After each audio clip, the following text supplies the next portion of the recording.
All right.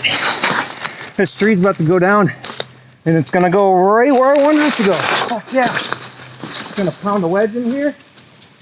Oh, nope, don't even need to do that. It's going.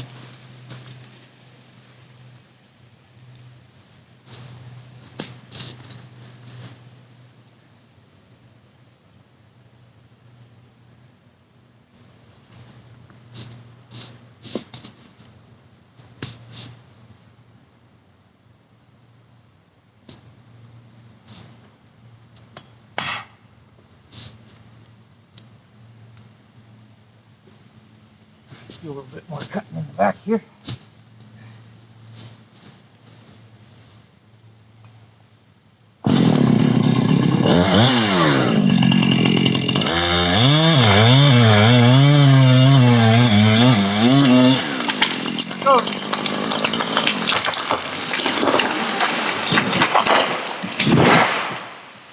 Woohoo! All right. Fuck yeah. Oh, great success.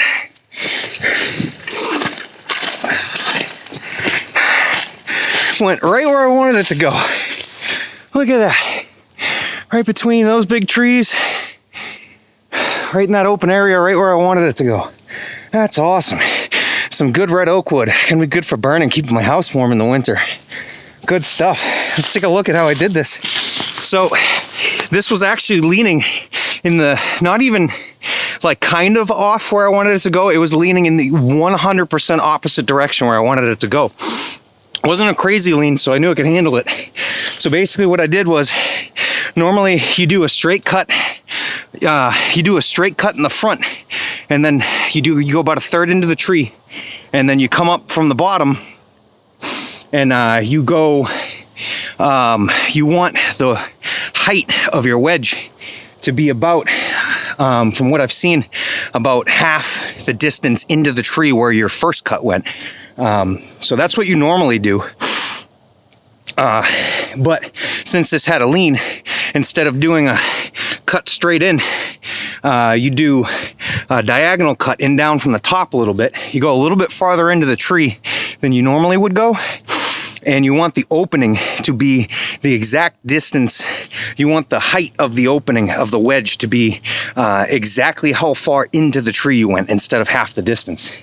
And then instead of going about an inch above, so when you do your back cut, normally you go about an inch above where your wedge cut is to give it a step. So because I wanted this to actually slide off the stump and not just lean in a specific direction, I went about 2.5 to 3 inches above the front cut, the wedge cut. That causes the tree to slide off the stump and then the bottom to hit the ground first, as opposed to it coming down and possibly kicking back if it hits another tree or something like that. So I did a lot of research this year, and this thing did exactly what I wanted it to do. I'm pumped. That's good stuff. You can see I didn't even need to palm a wedge in there. I did, but I didn't even hit it in there, really. This step was perfect.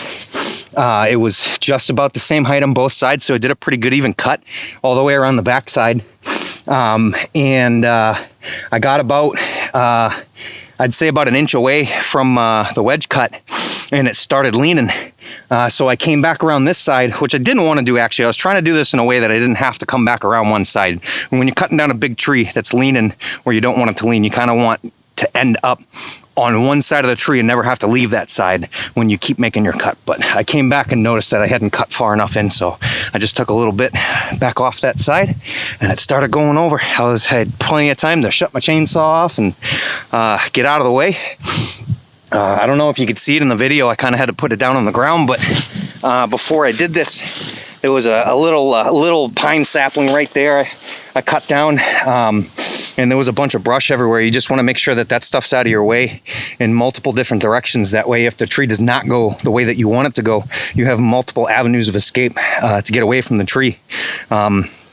And it was going down slow enough that, I was able to grab the chainsaw and get out of there. But another thing about cutting trees down that a lot of people say is, don't worry about your saw. I know it's an expensive saw, but your life's a lot more, worth a lot more than your saw is. So if it starts going down quick, or it's not going in a direction you want, just leave that friggin' saw there and take off. You don't, that's a lot of power coming down from the sky.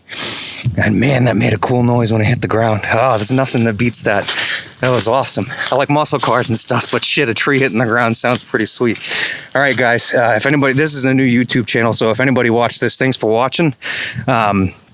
If you know more about cutting trees down and stuff than I do, like I said, I've only done a lot of research for the last year, so just comment, be respectful, just like Buckin says, show love to everybody, and be positive. And if you got something to say, something you thought I should have done different or something like that, let me know, man.